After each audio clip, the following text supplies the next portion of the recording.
everybody. Welcome to the Endless Honeymoon podcast. That's Natasha Leggero. And that was Moshe Kasher. You got it. Got some updates for you. Got some hot updates since the last time we taped. The day after we heard the doctor tell us I could go surfing, I was very excited. Los Angeles County shut down every single beach in LA. My birthday's tomorrow. I wanted to go to the dang beach. Well, we would have to drive outside of city limits, and it probably wouldn't be responsible. Speaking of irresponsible, my friend who has COVID-19 is in his COVID-19 bed right now, who I surf with all the time. Andrew Michon is his name. He's got a podcast called Podcast But Outside. He just put an Instagram post up with a sick pic. You know, it's like a hot, sexy pic where you have like COVID, but you kind of look good still. That's not really a thing yet. but his is. It will be. I was texting. He has a mild case, and I was texting. And to be fair, he hasn't gotten tested, so he's not exactly. No, he sure. went and got tested today. Oh, you didn't tell me that. He doesn't know if he has it. To be really fair, he doesn't know if he has it, but he did go get whatever that big cotton swab shoved up his nose today. But he was like thinking he had it. He had all the symptoms of it. I was texting with him, and he goes, "You should go surfing right now. It's really empty." And I go, I don't know. That seems pretty irresponsible. He's like, I don't think it's irresponsible. I was like, where are you texting me from again? Literally, you're convalescing in your COVID bed right now, telling me best practices for how to social distance. You can't take advice from someone who has COVID. Never take advice on responsible social distancing practices from somebody with COVID-19. I totally agree. COVID-18? Okay. You do what you got to do. A not so novel strain of the coronavirus? Less perhaps. novel. Much less novel. Short story? Yes, you go for it. We've been walking, doing family walks. Doing some family isolation walks. And we'll run into other people with kids, and we have to hold our kids back from touching. One of the most depressing parts of the whole thing is like the kid at our age just doesn't know what's going on, which could be a blessing and a curse, right? I mean, if she really knew what was going on, she'd be like, what the fuck is happening? Why am I not able to go outside anymore? But generally, just all of a sudden, we're around all the time. She doesn't go outside or see her friends. And we went for a walk today, right? We walked by our friend's house, Brendan Walsh, and they waved through a window. They like two little kids who are like best friends, their little daughter and our daughter, waving at each other through a window. Unclear on what was happening. Sad. I don't really think the kids at 2 really know what's happening. But they know they want to hang out with each other. Well, they also think that they want to like only like use a knife and like only eat syrup. Right. So you think they're just too dumb to notice? Yeah, I mean, kind of. Maybe if they're kind of my friend Andrew is too, a little bit too dumb to notice in a way. We have an update also on the German Shepherd situation. So this woman comes over. We meet this dog. We talked about it last week. Very scary to me. Scary I was little just a little too scared. And like one day went by the day after. I said, Moshe, you should probably tell this woman we're not interested in the dog. So I was going to go text her, but it was one of those texts. You know those kinds of texts where you're in a business interaction and the person is so weird that you kind of know when you say I'm not going to buy the thing. I said to Natasha, I think she's going to not be cool. The reason why I knew she wasn't going to be cool is because she thought it was normal to just leave this vicious dog at our house with nowhere for it to sleep, not having met our 3 other dogs and only met our baby like for 1 second. Right. I don't know if we talked about the fact that when at the end of the petting situation where we met the dog for like 4 seconds, she was like, oh, I'll come back on Thursday and give you a training session. And we were like, great. That sounds great. So we'll think about it till Thursday. And she's like, no, I mean, you buy now. And we were like, we just met the dog. You just said all these things it needs, like a kennel and all this other stuff. We don't know. And she's like, she kind of huffed off when I go, it's a big decision. And this was the big red flag for me. Oh, yeah. Well, she goes, it's not a big decision. It's like a 100-pound German Shepherd that she claims is trained to kill. And she's like, just pick now. It felt very used car salesman. Remember when she started laughing at me because I asked if the German Shepherd, if it was okay if it was 40 degrees outside for it to be sleeping outside? It is wearing a fur coat. Anyway, she texts Moshe, would you please read her last text? Well, I texted her. I said very respectfully, I said, I think we're gonna pass on the dog. We've done some thinking. We don't think we're ready. And she wrote back, I wouldn't have wasted my time. I'm very busy. And I was like, well, I'm sorry for the misunderstanding. And she said, so I go, I'm sorry for the misunderstanding. Good luck selling the dog. And she wrote back, actually, I was thinking about you and your family, and you're in the middle of a crisis and are not emotionally ready for this dog. I'm like, well, then why were you going to sell us the dog with a hard pressure of a used car salesman or a timeshare salesman? And then I was like, okay. I didn't write back. And then she writes again. I knew she was going to write something like this. Good luck in overcoming virus. Definitely sarcastic. By the way, this part I kind of liked. Your wife surely needs to learn some manners. Wait, but what she says at the end is the best. Tell her if she invites people to the house, don't tell them to put gloves on. This is just best practices. I don't know what she's talking about. I think there was a time when she touched a doorknob and you told me to put a glove on before I turned the doorknob. I mean, that was at the very end when she left. It's COVID. It's COVID. I was very nice to her the entire time. She says outrageous. But then this line at the end, I'm back on her side a little bit. Because she texts the third text, you are really need luck to live with her. So sorry. And you know what? She's right. I am really need luck. You need luck to live with me. I am really need luck. But you blamed it on me, so she's like, no, because I said, tell her I'm not ready for the dog. Right. So now she's like mad at me. Right. I didn't do anything to her except at one point, I guess when she was leaving, I said, Moshe, make sure to use a glove on the door, because I thought that's what we were all doing. Right. It's almost like she doesn't believe in COVID. Right. And she thought I was like a Russian. psychopath. She's probably too tough to get COVID. She's a Russian German Shepherd trainer who pretends she grew up in Los Angeles, even though she sounds like a KGB agent. She'd be the worst KGB spy ever. No, I grew up in Grenada Hills. I'm from here. I went to Hollywood High School. This is my hometown. Soy un Angelino. You must really need luck to live with her. And she's not wrong, right? When you think of it, I can't believe I let you say that on the air. Well, I told you we shouldn't read it because it wasn't that flattering. But I mean, it's absurd. I didn't do anything wrong. I agree. She's a psycho. I just fed her dumb dog 20 pieces of chicken. No, she's a complete psycho. And the idea that she would want to give us a trained attack dog with a hard sales pressure situation is just completely a red flag. Red flag city. Right. I kept trying to get our dogs out to meet the dog too, and she was like, no, not yet. Right. So she wanted to not introduce the dogs, but leave the dog. Yeah. Yeah. So if you're listening, Putinette, go fuck yourself. So sorry. I wanted to write back, but Natasha wouldn't let me. I wanted to write back, you are right.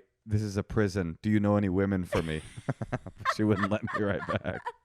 Well, I don't think you ever engage with crazy people. No, you're totally right. But there was so much fun that could have been. But you're right. You never engage. No, here's a better rule. You never engage with Russian crazy people who know your address and train killer dogs for a living. I think that's a good point. Never take COVID-19 advice from COVID-19 patients, and never provoke a KGB agent with a killer dog collection. Speaking of taking advice, we thought we could get some advice and information, a little bunker to bunker call with our friends Rory and Jordan Scovel. Yeah, let's see what's up with them.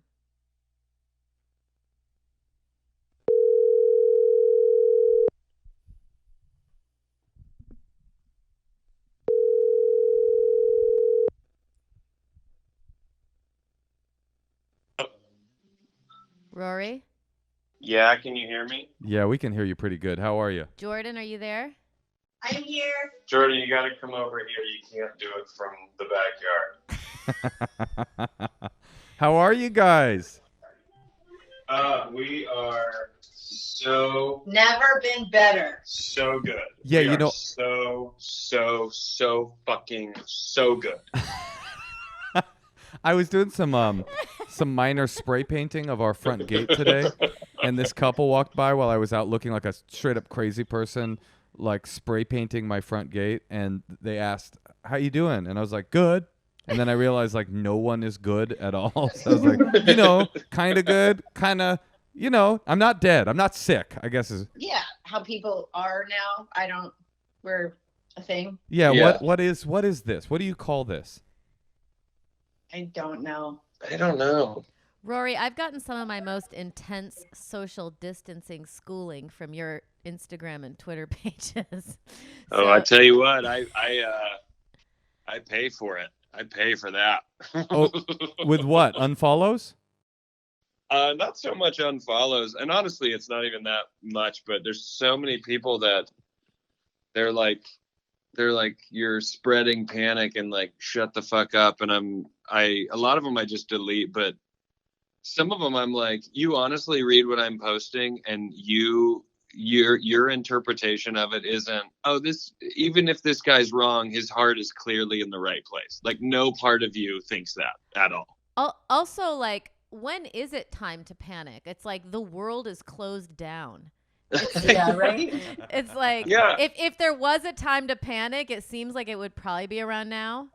Yeah. Yes. I mean, there was a Facebook thing I just read from a friend who's a comedian who was like, I just believe in my heart of hearts that we're all going to be okay. And it's like, what does your heart of hearts have to do with anything? This is a virus. This isn't like a spiritual lesson for us to learn. It's not Like, an ayahuasca trip. yeah, you can't you can't beat it off with positive Yeah. vibes. Like, it's either has the rate of spread that it does or it doesn't have the rate of spread that it does. It's not about thinking positive. Yeah, this shit doesn't care about us. Yeah, No.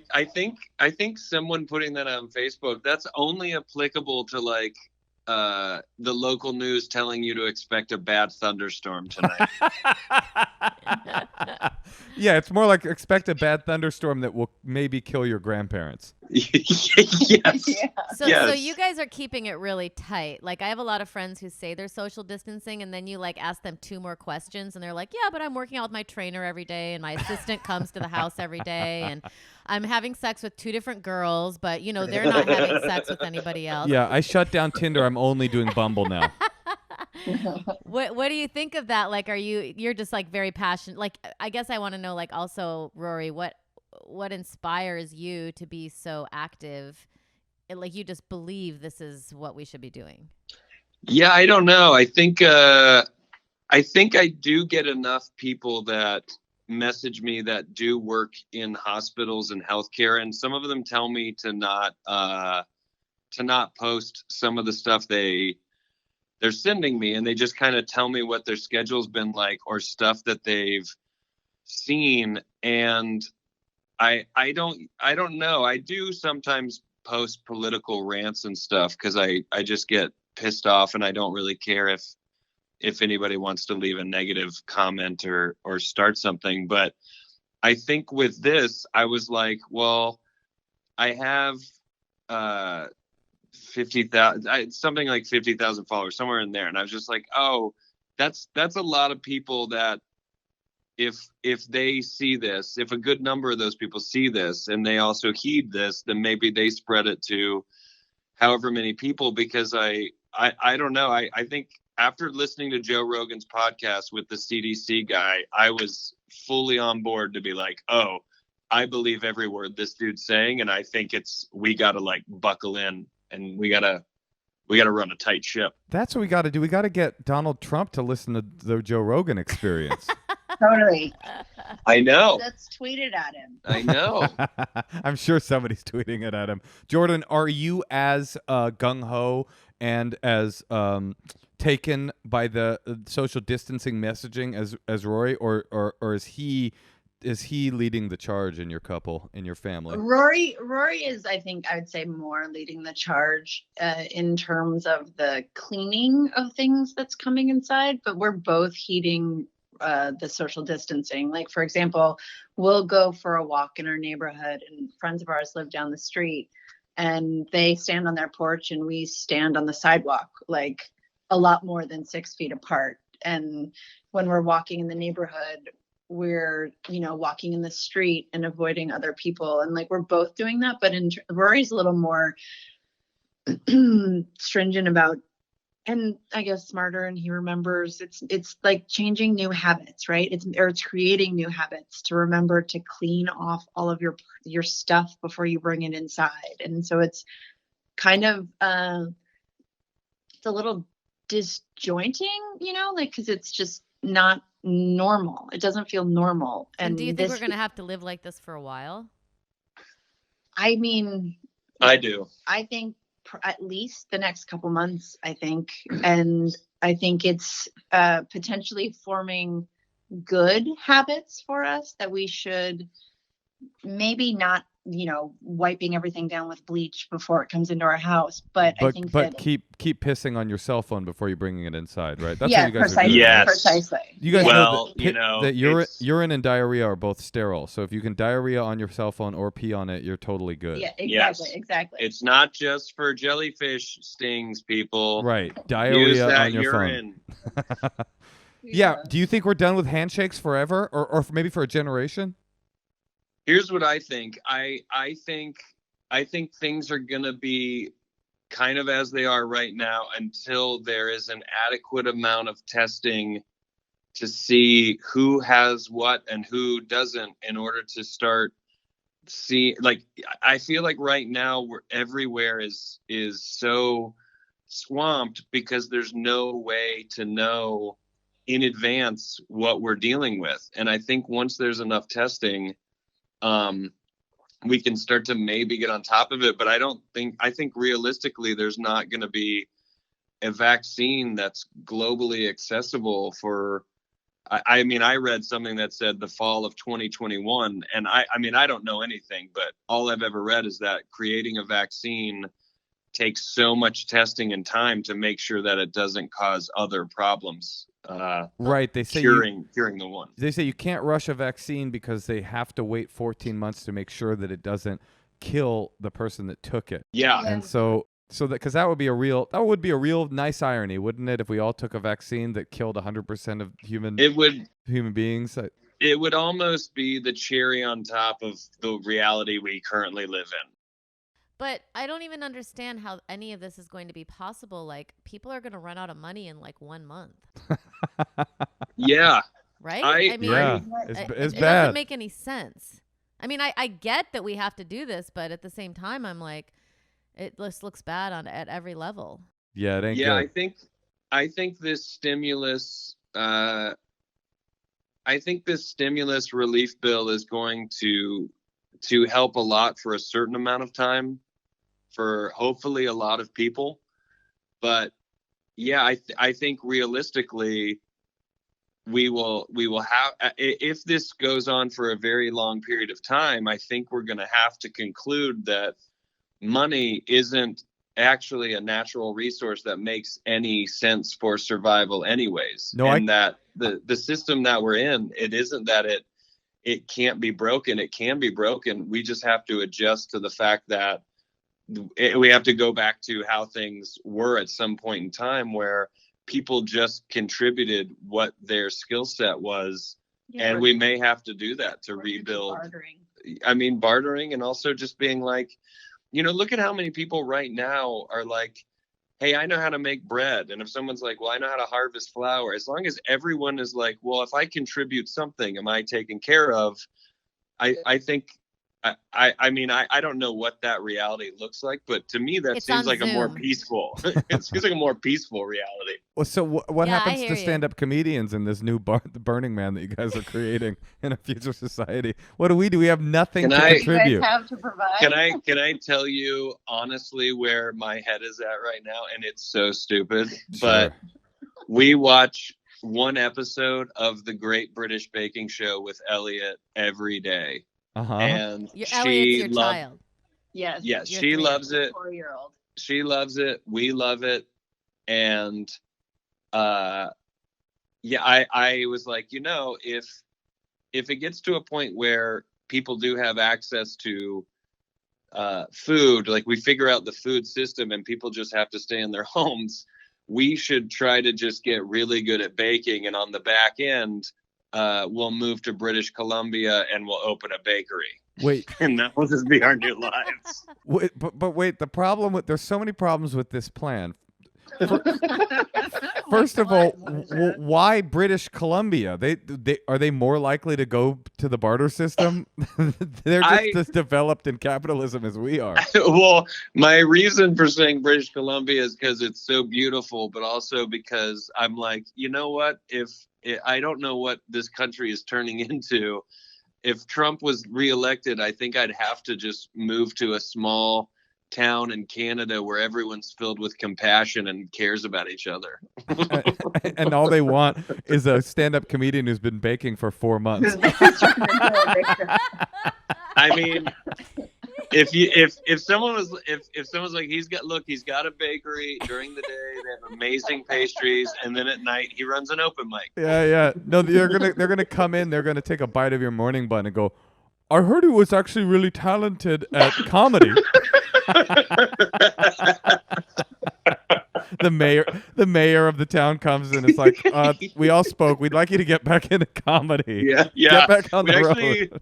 Yeah, we'd actually like to ship you back to America. And just, Well, if nothing else, you can develop a sitcom called Rory's Rolls. I think would be a good place to start. Yeah. Oh, I like that. Rory's Maybe Rolls. I'll learn how to make rolls first. Rory's Rolls. Rory, and also Jordan, I want your guys' perspective. Like, I feel like Moshe's annoying me more than he ever has before. Whoa.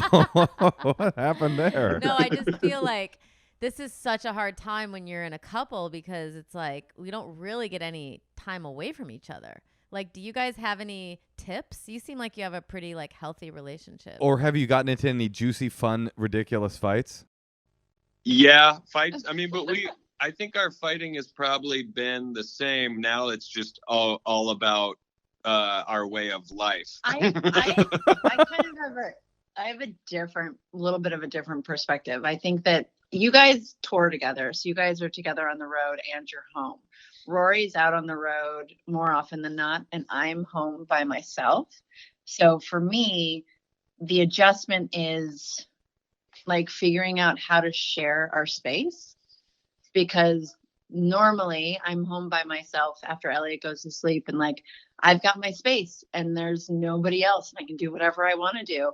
And now it's Rory and I together. And I make her nude model for me now that I'm That's so funny, Jordan. I thought what you were saying, what you were going to say was Rory's on the road all the time and I'm by myself, and so this has been a really awesome opportunity for us to reconnect as a couple and spend some time together. And you really zigged when I thought you were going to zag. You're We're like, getting there. It's slow in coming, but we got all the time in the world. Yeah, totally. Yeah, no, I don't know that I've been home this much, so it's an adjustment. It feels bizarre to me, but there's so many things at home that I've wanted to like do, and every time I'm on the road I always want to like be home and spend more time with our kid, and I'm like, I'm and trying to find the silver lining and not completely throw away the horrific tragedy that's occurring outside. Well, it is, I go, there is something from this that I am getting to do. It is weird, isn't it, that Natasha was playing me this clip from this rabbi who was like, some of it was a little bit like over the top, like, all of this is God's will type of message. But the thing he said that stuck with me was a lot of us have convinced ourselves that going out, spending time with our friends, being on the road, partying, eating in restaurants, being in bars is our life. And now we're home and we're not doing any of those things and we're still alive and still experiencing our life.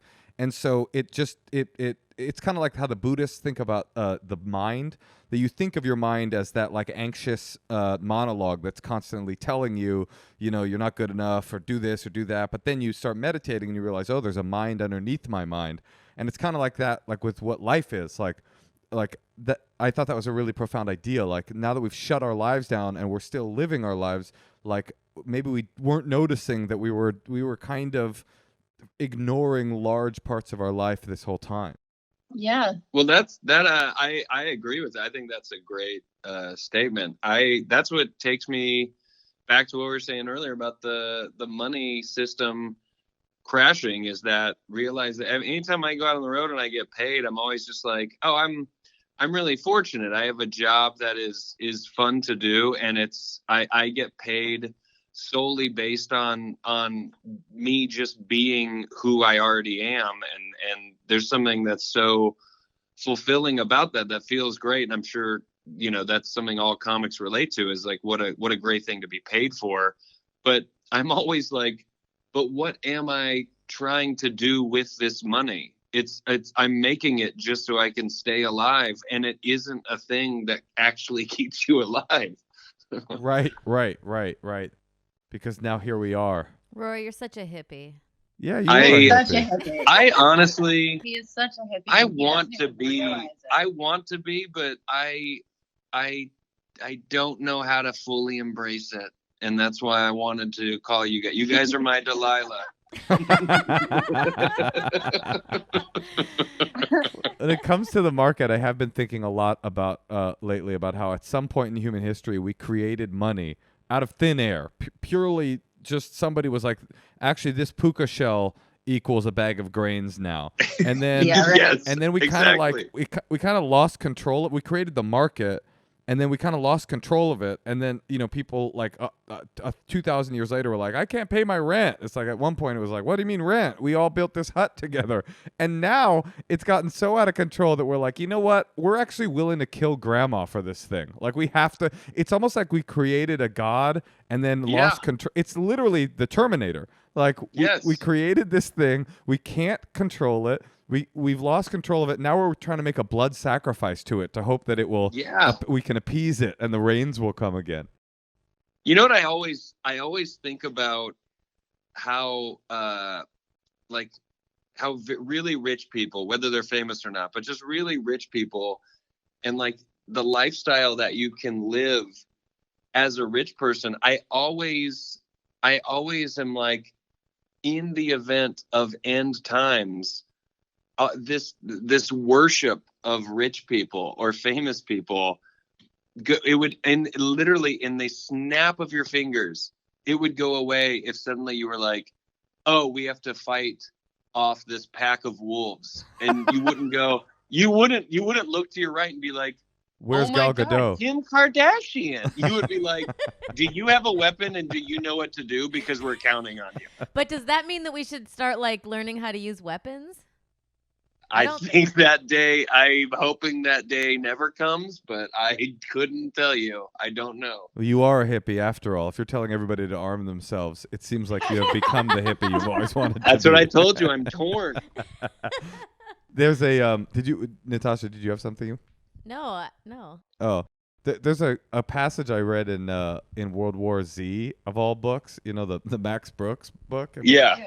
And it's really this fascinating idea about the zombies come, and all of a sudden, society's decimated, and all of a sudden, all of the people that were the most powerful, the lawyers and screenwriters and politicians and the intelligentsia, the rich and powerful people that had spent their lives developing skills that weren't functionally useful, were completely like all of a sudden at the lowest rung of society because they had no value whatsoever. Like nobody cares. And then all of the people that they had employed, like their security and the gardener and the contractor and the cleaning person, like all of those people had real life skills, and so all of a sudden they became the most powerful and important people in society.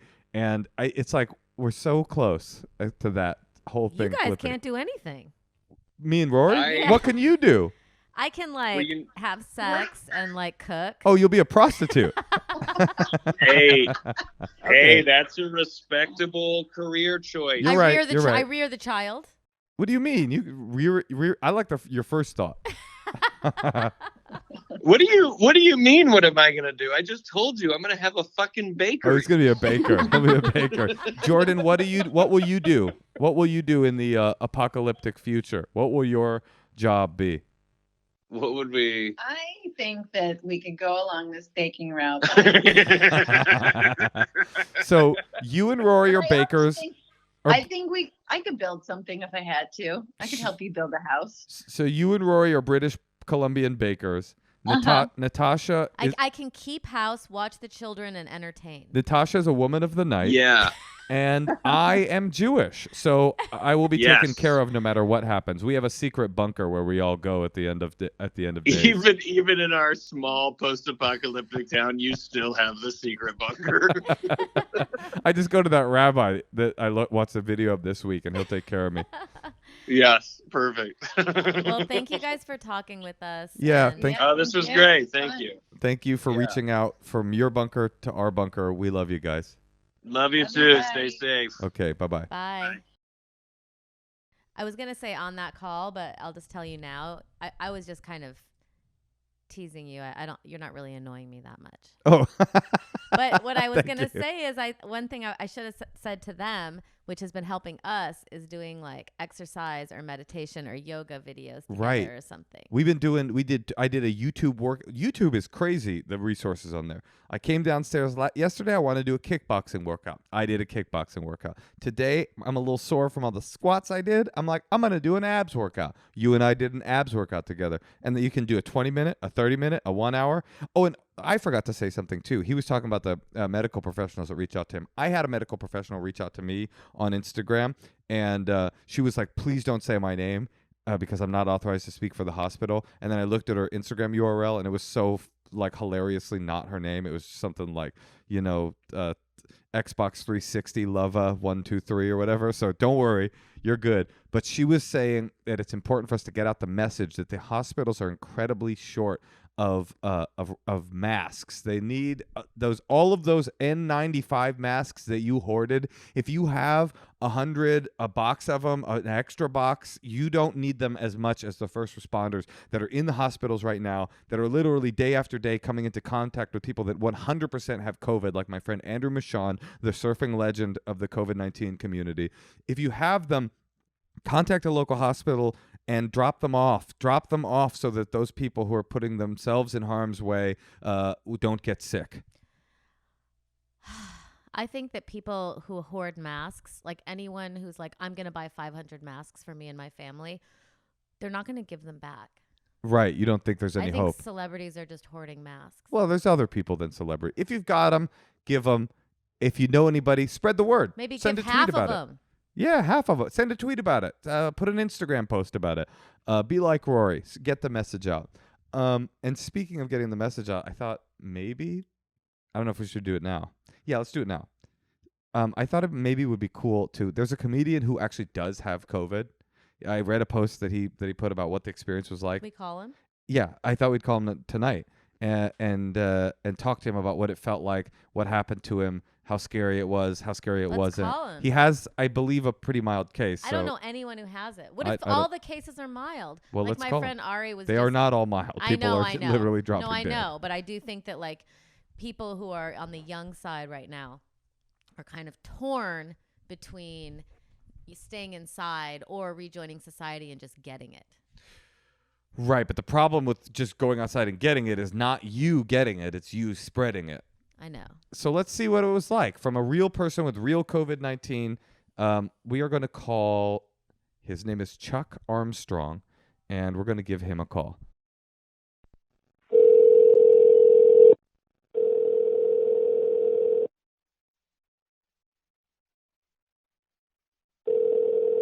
Chuck Armstrong. Hello. Hey, Chuck. Hey. Hi, it's Moshe Kasher and Natasha Leggero calling. Chuck, How are you? You do not sound sick. No, you don't. He's like, hello. Yeah, no. I am totally over it at this point. I am through it. How do you know that you had COVID? Because I got tested. They gave me the test. Well, let's start at the beginning. All right. First of all, Chuck is a very funny stand-up comedian, and did we work together in Seattle many years ago? Yeah. Actually, so I'm half of a double act of a sketch duo, and my act is called Charles. We opened for you in Seattle in, I want to say 2011. I remember the show. It was an epic show. It was it really was a fun, awesome night. What was really funny about that was I remember because you were the headliner. Like a lot of tickets were selling way more than normal. It was the monthly, It was the monthly like alt comedy show in Seattle. You were the headliner, and so the producer, this guy Tristan, basically just decided to kind of do a bunch of the local comics as solid. So I think that show ended up being like 3 hours long because the bill was like so massive of Seattle comics. But yeah, it was a fantastic show, man. I remember it. And you know what I remember thinking, Chuck? I saw your act, and I remember thinking, I really like your partner, but I remember thinking, I hope this guy gets sick someday. I hope that he catches one of the worst global viruses that we've ever seen. And wow, it's crazy how prayer works. What's funny is that's actually the most common review that our act got back in the day. It was like a lot of praise for Charlie and just people wishing all kinds of plague and blight upon me. Well, you got it. All those prayers came true. I know. So let's start at the beginning. What happened at the beginning? How did you feel, and what did it feel like at the very beginning? So yeah, so first of all, like I guess I should say, like this seems to be like affecting everyone totally differently. Like people I've talked to. So this is like just me, but I woke up on I think it's Tuesday. I guess it was like the 10th. I think. Whenever that Tuesday was, and I felt like a little sick. Like I felt like I maybe had picked up like a cold or like a really mild flu. And so I had aches and chills and like was tired, but nothing that I thought was like that big a deal. And in fact, I had a show that was supposed to go up on that Thursday. And I called my producing partner and I was like, hey, I'm feeling a little sick with COVID, going around. Is like, should we talk about canceling it? And he was also like, I'm also feeling a little sick, and we'd been hanging out that weekend working on the show. So he was like, I think like, no, we should just like, we probably just got a cold or something. Like neither of us was coughing. It wasn't that big a deal. Wait, did you do the show? No, we ended up not doing the show. So this was on Tuesday. The show was on Thursday. So then we get to Wednesday, and then Wednesday was the day when like all the sports leagues started canceling their seasons, and we checked in again, and we were both like, we're both still feeling about the same. We're not feeling, we're not coughing. We're not feeling really bad, but like, maybe we should just think about canceling the show. So we like kind of hemmed and hawed. We canceled the show, but we were both a little bit like, like, oh, this is dumb. We just have a cold. Like, we're being overly cautious. Like, but we were like, yeah, that's probably the smart thing to do. I still felt the same. Like on Wednesday, I honestly felt like I like had like just like a cold. And then on Thursday, I started to feel a lot worse. Like I got like a bad fever, basically beginning Thursday night. So that was the night that we were supposed to do the show. So we'd already canceled it. I was already like, we were in the clear there. Thursday, like my aches, chills got worse, and I definitely had a fever at that point. That was also when I watched Tombstone, because I was like, there's nothing more. You mentioned Tombstone a lot in your description of getting COVID, and I really like. Yeah. Well, look, let me tell you, when you have a bad fever, you have a lot of time to sit on your bed and think, but the diversity of thought that you're capable of entertaining is extremely limited. So you can really just like focus on one thing. What were most of the thoughts beyond Tombstone? I'm going to die? Other than Tombstone? No, I was like, honestly, I was like, am I going to start coughing? Am I going to start coughing? Because that was... Because you just saw Contagion. Yeah.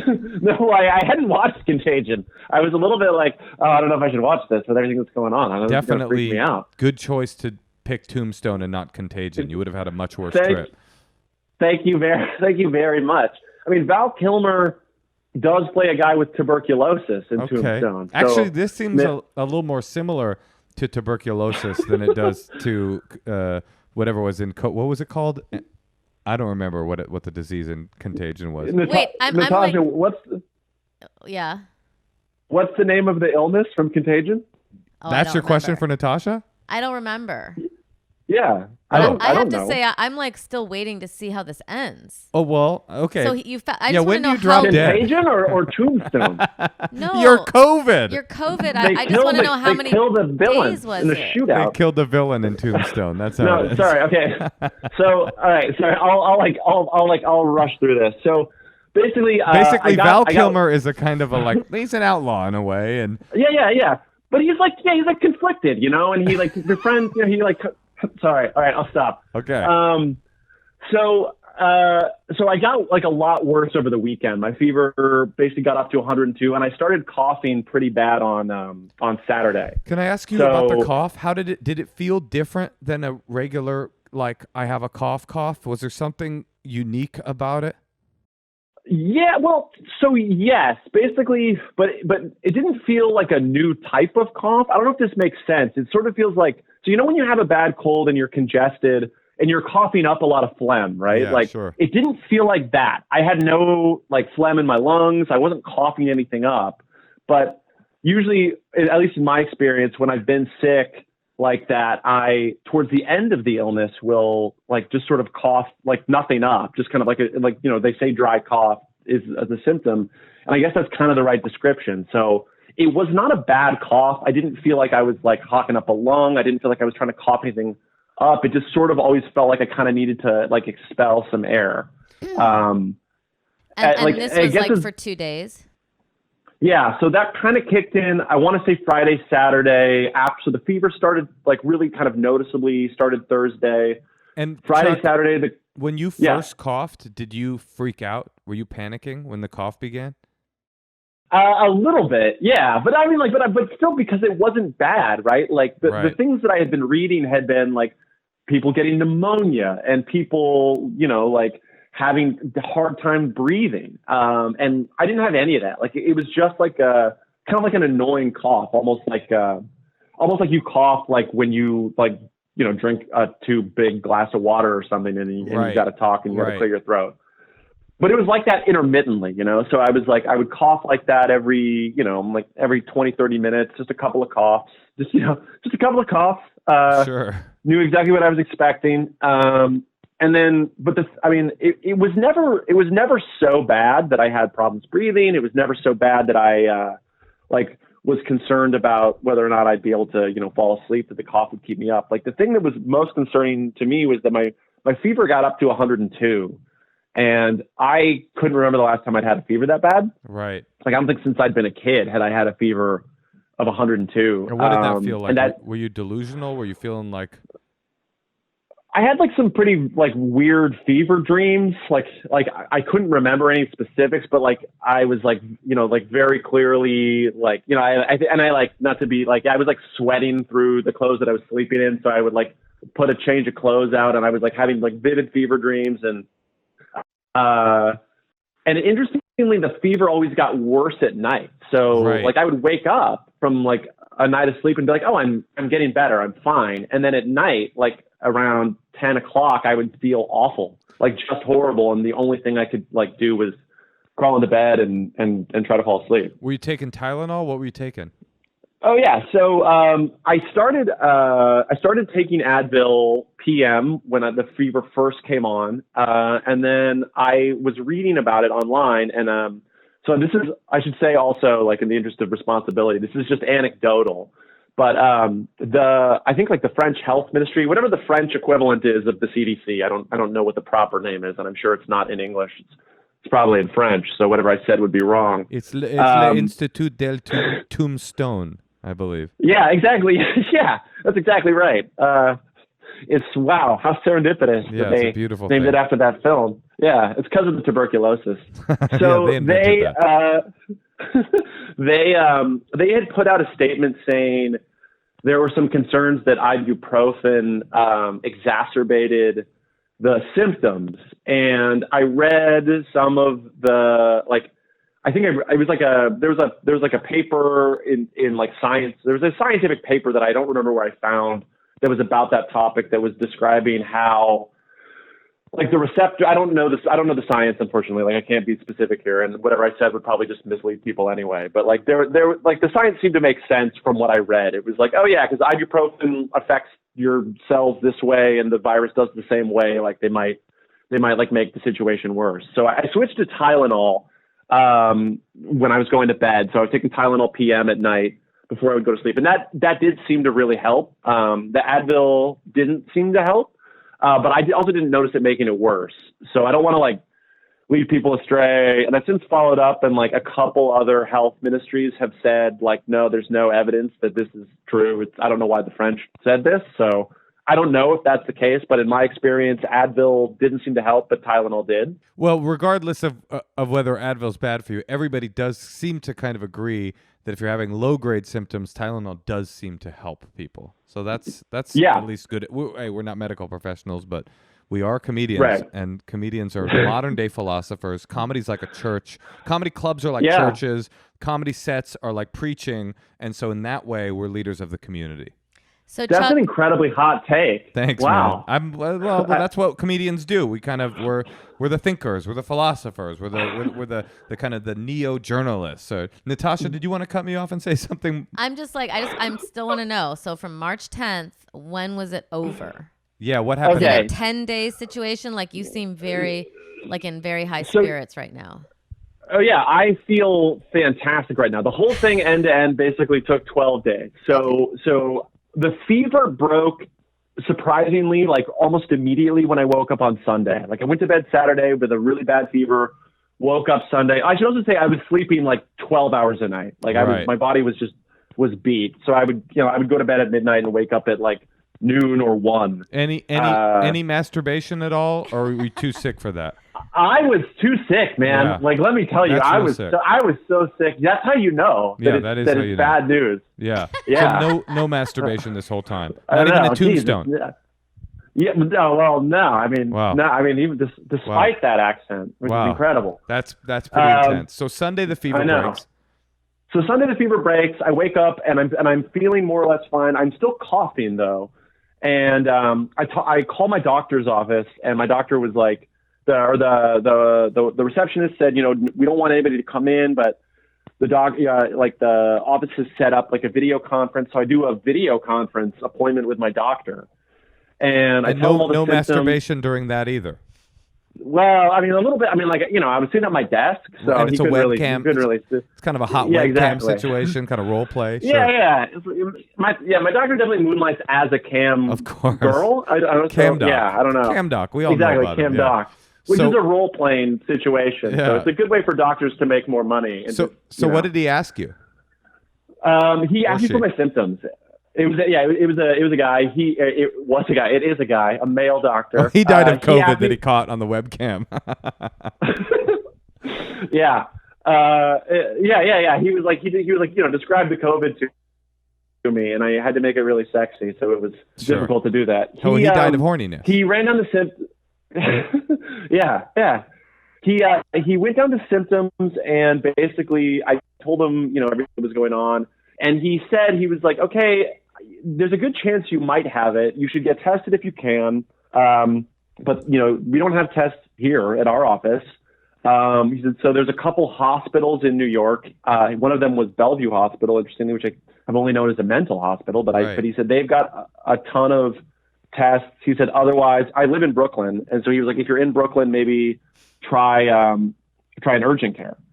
So I was like, okay. So I went to an urgent care on the next day, on Tuesday. I'm feeling about the same as I felt on Monday, but I'm still coughing. Are you but no fever anymore? As you're going through the streets of New York, are you like extremely freaked out about getting people sick? Yeah. So I was wearing a mask. I just happened to have an N95 Val Kilmer mask from. Yeah.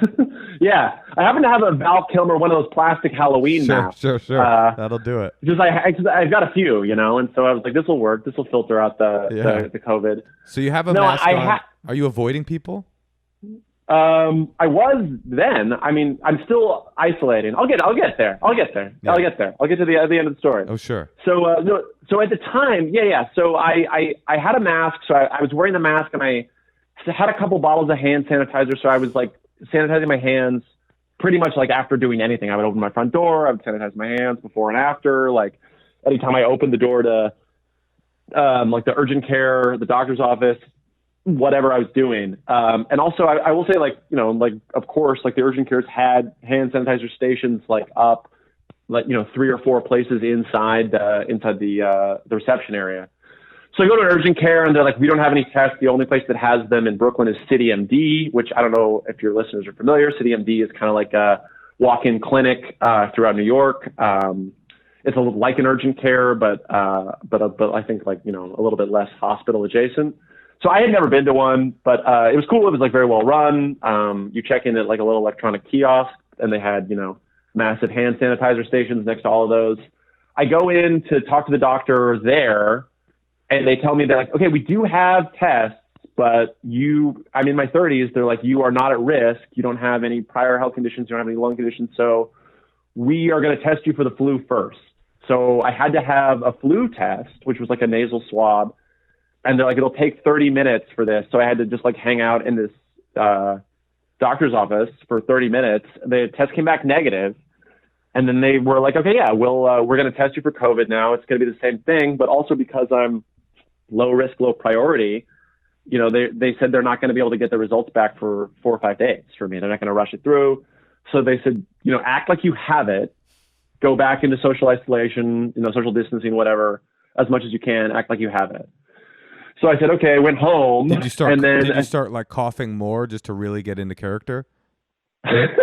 Like just to make sure they would give me the test? Well, no, just act like you have it. Like you're already feeling better. It's kind of difficult to get a handle on the character. Like you might want to like really give it a little oomph. Yeah, exactly. Still similar to what Kilmer did in Tombstone as a tuberculosis patient.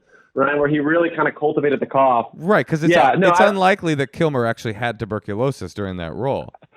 It's extremely. I mean, the guy's a method actor, so I don't know. Maybe he found somebody, to like give him some tuberculosis as he was preparing. So okay, I wouldn't be surprised. I wouldn't put it past him. No, he's a great actor. We can all agree on that. He's fantastic. He was robbed that year. Anyway.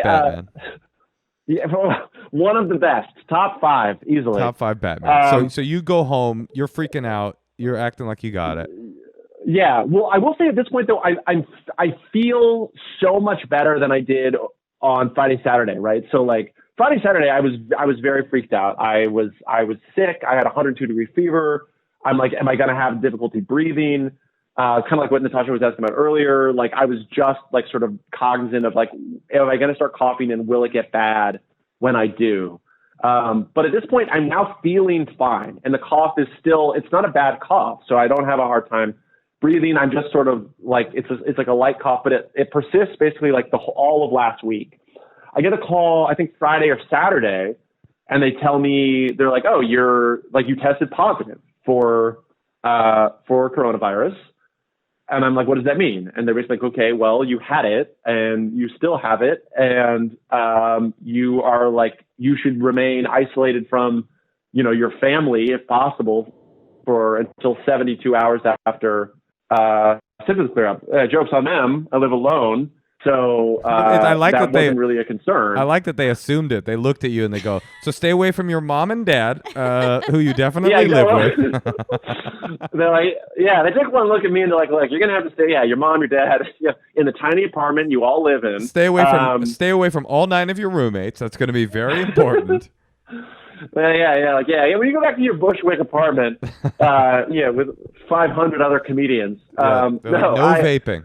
So now that you've had it, are you immune to it? Like you can only get it once? So I mean, like the answer is like they don't really know. What it seems to be, like from everything I've read and from what my doctor told me, both my doctor and then the doctor at CityMD who tested me, is that I'm basically immune to the strain that I had.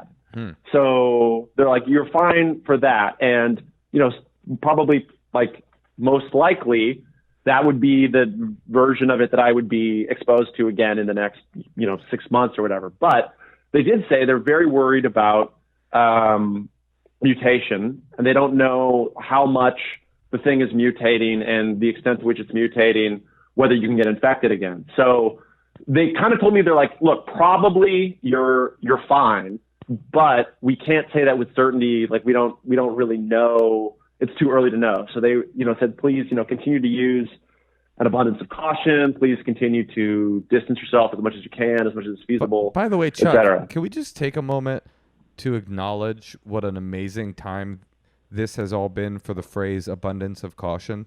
Like, it's having such a moment right now. Like, you know what I mean? Right. Like, how often did we use that phrase prior to this phase of reality? Like, once every 3 years. Abundance of caution. I mean, I've never heard it more. You know what there is, Chuck? There's an abundance of caution being said right now. I couldn't have said it better myself. I agree wholeheartedly. Yeah, I know that my saying of the phrase has increased at least 900% in the last 5 days alone. So are you taking an abundance of caution? When did you feel like all better?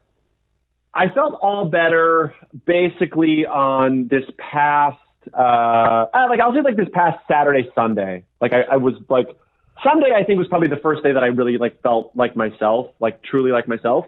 What I will say that's been weird is even though today I feel totally fine, totally normal, but I've still been very tired. So whatever it took my body to, get over the illness, it tired me out entirely. And even when the fever was gone, I was still extremely fatigued, still sleeping, 10, 11 hours a night. I'm still sleeping 10 hours a night, no problem. But otherwise, I basically started feeling completely back to normal. I want to say around Sunday-ish, basically Saturday, Sunday. So 12 or so days after the first symptoms came on was about when I started feeling back to myself. Chuck, I have an idea. I think you should get one of those Nalgene bottles. Look, I want to show. One of these big, it's these huge, 48-ounce things of water, and make sure you're drinking that much a day. Oh yeah. Well, I am drinking out of a novelty Mets souvenir glass that I got at a Mets game. That'll do. It's got the ounce measurement on it to make sure you're not getting ripped off on the beer pour. And it's a 24 or 5 ounce glass. So I'm drinking 3 or 4 of those a day. That's good. I feel like that's, yeah. I mean, it's just out of an abundance of caution, you should be drinking that much fluid, That's I'm drinking an abundance of fluids out of an abundance of caution. That's right. No, but it's easy to forget. And I sometimes think having a measuring thing, especially if you need to stay healthy, is important. Yeah. Because you can go a whole day without drinking water and not even realize it. Now, Chuck, you're now in the 72-hour past symptom zone. Do you think that?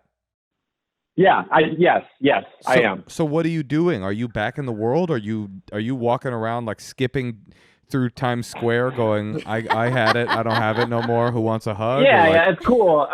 I'm licking subway poles, it's Sure. I'm just getting back to my normal self. No, but I really am seriously curious. Now that you've had it and you don't have it anymore, are you more brazen? Are you still social distancing? What's the deal? Yeah. So, there's a couple things, right? So first of all, everything in New York is totally shut down. Right. So bars and restaurants totally closed. Coffee shops totally closed. Even if I it's not like my apartment's not the coolest place in town. Even if I wanted to go hang out, with friends, they're not going to leave their apartments, and I still have to, take the subway or take a taxi or a Lyft or whatever to get there. So it's not like there's a big world of activities to walk back into. You couldn't find some irresponsible millennials to go hang out with and smoke a joint with or something? I mean, I guess I could if I got on. I'm not on TikTok. Maybe that's where they all hang out. There's some underground COVID dens. Oh, there's gotta be. You hear it today. Actually, there was a news story that broke. They had an ironic COVID party in Kentucky. A bunch of young people were like, "Fuck this, we're fucking partying." And then one of the people at the party has it now, and probably the entire party is going to get it. Yeah, God, I mean, God damn, so that's the thing, right? People are when I started feeling sick, and people on my block were throwing Corona parties, and I'm kind of I don't. This seems to be pretty real, guys. I don't think this is the right time to be really not using an abundance of caution. I agree, Chuck. As you might otherwise. I agree, Chuck. I think that's a good use of the phrase. I have one last question for Chuck too. I know that we've kept you a long time. What's the vibe in New York right now? It's pretty eerie, frankly. It feels weirdly desolate. There's no shows. Bars are closed. That's crazy. Bars are closed. Restaurants are closed. So because I'm feeling fine now, I have gone out on walks by myself. I've still tried to do the social distancing thing because abundance of caution, et cetera, et cetera. Sure. So I'll go walk around in the park and you see people are trying to keep distant and people are wearing masks. Right. And it definitely is and even still, it's like way less crowded in the park. Like for whatever it took, people seem to like now be taking it very seriously. Like you don't see people out. Right. I haven't ridden the subway in like, I guess since this happened. So over 2 weeks ago.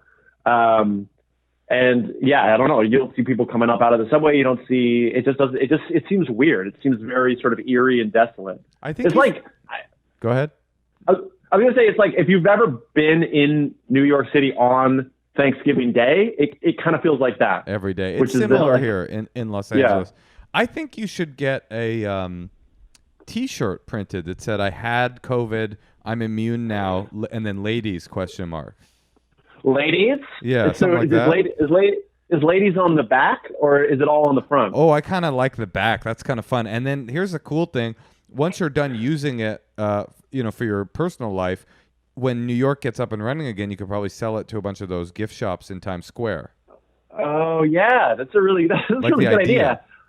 Okay. Or I could sell it to like one of those like really overpriced vintage clothing stores way more than it costs to make. Oh, probably. a real COVID shirt. Natasha, you had another question? Yeah. Okay, I have one last question. Last question. Because you're the only person. You're the only person I've talked to who has COVID. Oh, right. Yeah. So before you got it, were you in any kind of like situation where you would have been around a lot of people? Right. Have you traced it back? Traveling, or do you feel like No, I mean, like, this is other than being in New York, which is such a I don't know, kind of an obnoxious answer, but it's like, I don't know. I think like the L train services like 300,000 people a day, and I was riding that every single day, and the virus can incubate for up to 2 weeks. So wow. If I had it, and had no symptoms, like I was getting on the subway every single day for, that's the 2 weeks before. Crazy. New York is the perfect incubation center for this disease. It's so, oh man, it just really drives home the New York versus LA thing. Like LA wins with a bullet. Wow, man, yeah, man, Well, I didn't expect to come onto your podcast and inadvertently throw my hat in the LA corner, but I guess you got me. Have me slam the Big Apple. But it is kind of eerie and scary to think about. Like everybody who had COVID in New York was riding in a fucking tube with a bunch of people that didn't have it, and vice versa. I mean, it's like, that is really disturbing. Well, yeah, I mean, like, also, I mean, like, think about, like, all the activity, right, is necessarily also even, like, really crammed in. It's like, totally. I'm going to comedy clubs that are in, like, tiny, tiny basements in the Lower East Side. I'm going to the Barclays Center to, like, watch an Islanders game or whatever. There's, like, thousands of people there. Like, everybody's touching the same stuff. Like, if you're on the subway, you're going to bars, you're going to restaurants. Like, yeah, it's pretty scary. I think that people... I don't know. I think like the impact of the virus on New York specifically is like much. It's going to be much more severe than I think anyone's expecting. Yeah. Like, I've had a buddy of mine here in New York has all the same symptoms I had, and he now can't get tested because they're like, oh no, you're in your 30s. Priority. Exactly. And so they won't even give him a test. Straight white man. Just another thing, another widget against us, brother. And that's what we really wanted to talk to you about. I sort of can't believe you assumed that my friend was white, Moshe.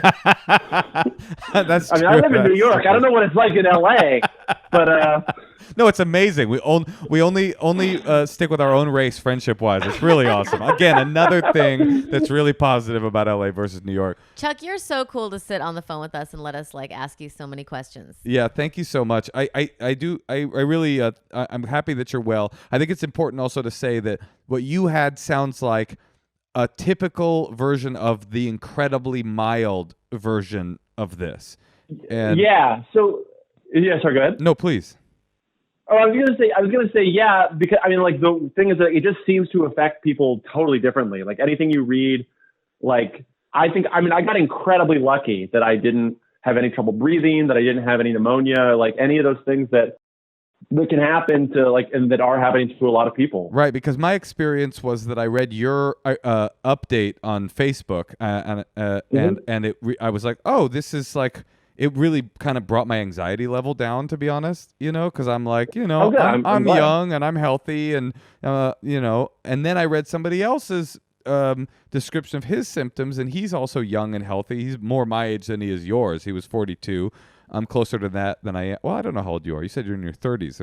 That's a big old spectrum. But anyway. Yeah. You're like 42 in LA.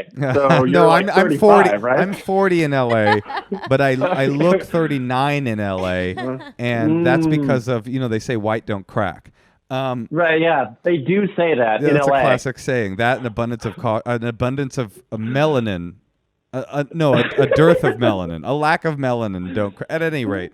So then I read this other review. The internet is ruining everybody. A review of the virus. A review of COVID, but another description of a healthy 42-year-old. I mean, an athlete. He's like a triathlon runner, and it fucking ravaged him, man.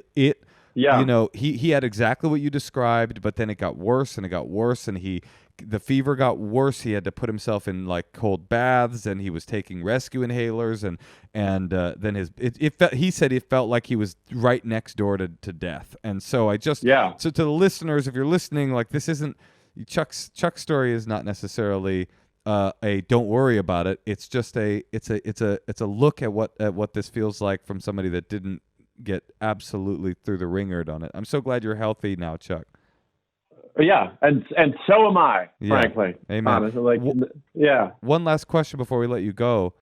Have you masturbated yet? Well, a New Yorker never tells, Moshe. I think you should know that. Fair enough. That's another saying. A New Yorker never tells. That's yes. White don't crack, and an abundance of caution. I bet you there was an abundance if and when you did that.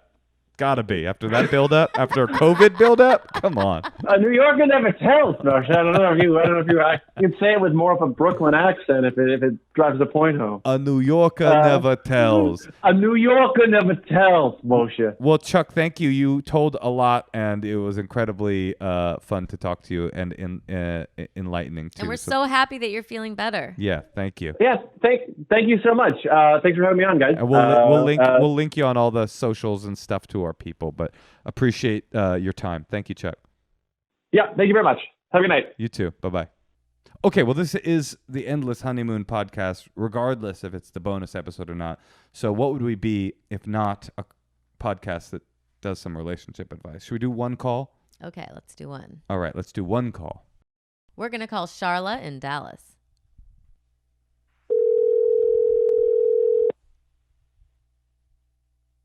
Hello? Charla.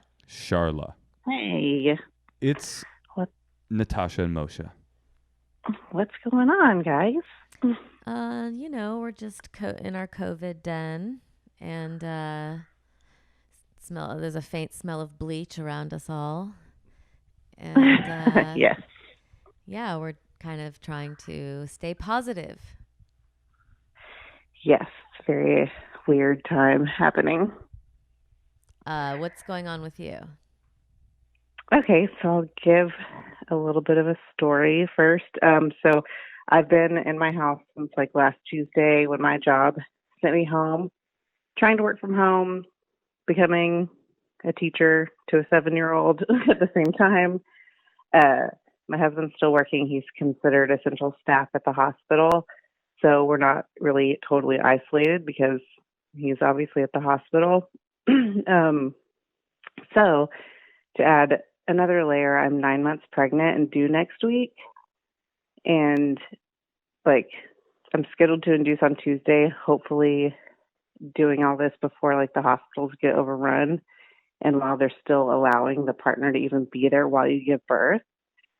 And also if I were to get sick or anyone around me gets sick, they'll isolate the baby, which is fucking insane to even think about. And so with that being said, I've told some of the family hey, if you haven't been quarantined, you can't come to the house when we get home. I'm sorry. Even though it's totally understandable, I still feel kind of dickish about it. But the main one is my dad, who takes everything really personal. He can be irrational. He's the typical grumpy Long Island Jew. And to give an example, one time he came over to my house and I've adopted a dog, and the dog wasn't pumped to see him because he's a abused adopted dog, and my dad left my house mad because my dog wasn't excited. To be fair, a lot of dogs don't care for Long Island Jews either. I mean, that's especially in Texas. This is a Texas dog? Yeah. Oh, they could smell it on him immediately. But I mean, that's totally, you're right. And you have to have those boundaries. And I think it's smart to have those boundaries. And I think that, you know, if your parents don't understand, they will soon. Yeah, take it from me. Parents just don't understand. So is your dilemma, what do you say to him? Yeah, I don't know. I don't even know why I feel guilt. Well, I guess it's in my DNA to feel guilty. So I just know he's going to be irrational about it. And mainly the first reason why, like, I even contacted y'all, because I think y'all had talked about like weird quarantine situations. Sure. And I was like, well, giving birth during a pandemic is kind of weird. And also, you know, no doubt. If anyone can help me navigate it. You seem pretty calm. Yeah, you do seem calm. You seem like you're pretty measured and like ready for what you seem like a pioneer woman who's just like ready to take charge. Yeah, you're a pioneer Jew. One of the few. I am. Do you feel any strength that's from all of this, or do you feel like where are you feeling as a pregnant woman about to give birth right now? I mean, I've definitely had a couple meltdowns just imagining, like, it's like, this is my husband's first child. My previous daughter, she's 7.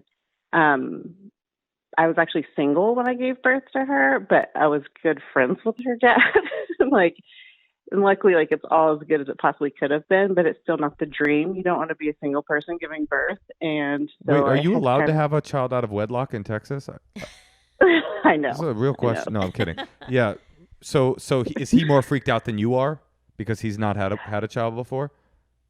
I mean, yeah, he's playing it really chill. But I asked him, like, when we scheduled to induce on Tuesday, I was like, so how are you feeling about that? He's like, it's nerve-wracking. So I think it's not really going to hit us till it's happening. But my main thing was, like, I really wanted this time to be normal.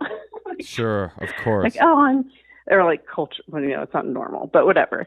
And so now I'm just like, what the fuck? Like, now there's a pandemic. What if he's not even able to be there? And then you sit there for 2 days in the hospital by yourself. So I had a little bit of a meltdown about that, but I'm hoping that as of right now, they're not shutting stuff down as intensely as like they have in New York and stuff like that. Right. And if they do, you'll get through it. It'll just take a lot it's going to happen either strength. way. Yeah. I mean, I guess, first of all, I think both Natasha and I, because of our experience, and you've had this experience already with how intense it is to have a kid, period. I think we're both, am I right, Natasha, kind of in awe of the fact that you're going through this. It's already so terrifying, and you're going through this in the most terrifying time in history. Like, honestly, like, we bow down. Kudos to you for just walking through it. I mean, that's the thing about pregnancy, though. It's like, it's coming. The baby coming. I know. It's like Omar coming. Baby coming. But basically, your question is like, are you being rude to tell your parents that they can't come? I mean, like, I know I'm not being rude. It's just like, how do I even approach this irrational person? I mean, I guess I just do it. And if he acts crazy, like, that's not me. That's not my problem. Well, I mean, he has to understand. I mean, you have to say we're taking social distancing very seriously. It's very important for these next 3 weeks to be. We'll reassess it at this time. We love you. Can we please FaceTime and Zoom?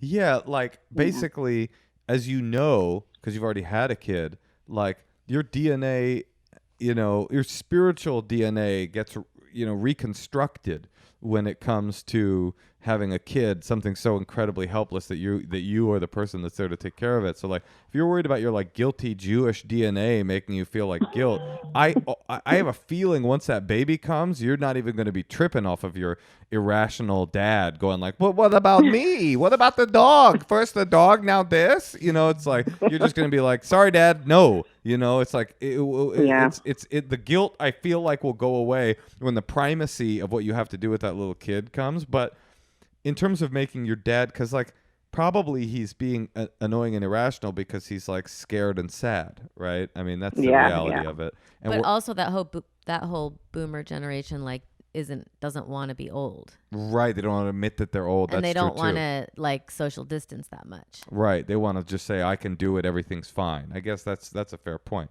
But that's not the point here isn't that he needs to social distance. It's that you are social distancing because you've got a hospital worker in your house and a newborn coming. Like, so I think to me, like, did you see that video? There's like a meme going around. You know, I'm the meme king. There's a meme going around of like 3 generations with social distancing. It's like this heartbreaking picture of a dad bringing his newborn to his father through a window, and the dad is on the inside looking at the little grandkid. Have you seen that? No, I've seen like the anniversary one, but yeah, so I saw something similar. Yeah, so as corny as it is, like that's so an option for you to take your newborn baby over to your dad's place and say, "This is and hold your child up like Simba in The Lion King or Kunta Kinte in Roots, and say, here is your grandchild." And it'll be nice and it'll be sweet and it'll be all that he can get because that's what you're offering. We're all the boy in the bubble. Yeah. We're all the boy in the bubble. That's so sad. Well, good 2020 luck. birth. Here's the positive. Thank you, guys. Here's the positive. I'm just realizing right now, it's all so scary, but I just know that everything's going to be okay for you. You're going to get through it. No complications. Everybody's going to be healthy. I can feel it. The positive is there is literally no time more well suited for shelter in place than the months after having a newborn. I mean, you don't even, we did that 2 years ago without the pandemic. I know. I'm kind of pumped that I just get to be alone with the baby. Totally. Also, you seem so calm. Like, what's your secret? Is it marijuana? Yes, I love getting high when I'm pregnant. I don't know. I think just I've been busy becoming a teacher because now schools are out for like a couple months, and I've just been busy and doing laundry and vacuuming and eating, and just knowing that it's going to happen either way. And totally. It'll be good. It will be good. Like you're kind of feeling like a housewife, right? I kind of feel like that too. I know it's real weird. It's kind of cool to not have to work and get to. The only thing that sucks is like now I'm just sitting at home, like existing very pregnant and thinking about it, like how uncomfortable I am. So yeah, I'm just ready. That's so hard. Well, you're gonna get that baby out. You can FaceTime your annoying dad every day, and you can show him the baby through the window, and it's gonna be. You're about to have the nicest incubation period anyone can have in these trying times because you get to hang out with your new baby. So we're excited for you. Awesome. Thank you very much. Thank you. Okay. Good luck. Bye. Bye. I mean, yeah, that's something. I mean, inducing on Saturday. Yeah, that seems like a lot. Yeah, the universe is like, don't have kids. And you're like, I got one already. It'll be here Saturday. But I mean, God, can you imagine being the dad and being like, come on, let me just touch the baby a little bit. It's like, I mean, what she is going through seems very intense. It is intense. Because now I just read in New York, and I don't know, did she live in New York? No, Dallas. I read in New York that, yeah, they're thinking about in certain areas not letting anyone come with you. Right, you got to do it when alone. When you give birth. Like not even a husband, a doula, nobody. Yep. That's scary. If you couldn't have come with me, I would have been so afraid. Who would you have chosen, me or the doula? I don't know. No, you. Oh, really? You don't know? But it was such an emotional time. I would have a really hard time. Maybe the second one I'd be okay. Right. You're a little bit more grizzled. Well, geez, to everybody out there, that's the thing I'm thinking about, is that everybody out there has their version of the freaked out like circumstances that they're in. I mean, this woman's is particular and specific and intense, but like there are old people out there that are terrified, and there's old people out there that are there's immunocompromised people out there, people living with diseases and diabetes and HIV and lupus and all this stuff. Like, everybody's got their own little crisis, and like these are relentless times. Viruses don't care about your heart of hearts, but we still have like each other, and that's kind of a beautiful thing. We're sheltered in place. We're all sheltered in place, and we're all connecting to the people that we love. And I loved what the doctor said last week. He said social isolation, not physical isolation, not social isolation. I thought that was good. Like, I feel closer to my friendship circle than ever because we're all calling and checking on each other, and that's been actually really nice. And it's nice, like that video that you sent to me. You know, there is more to life than going out. There is what you have at home and inside. And there's always the movie Tombstone, which I think I want to get off this podcast and go watch. Okay. Well, guess one more thing I thought I'd tell you before we go. Okay. I love Tombstone. I think it's a good movie. Well, you guys like kept talking about this movie that I had no reference to. No. Well, let's go watch it. You want to watch it right now? No, it sounds awful. It's a Western. You love Westerns. With Val Kilmer? It's a Western with Val Kilmer. You know, actually, that does sound kind of good. Let's go do it. I do like Westerns. I like Westerns, but you know what I love? You. Oh, I love you too.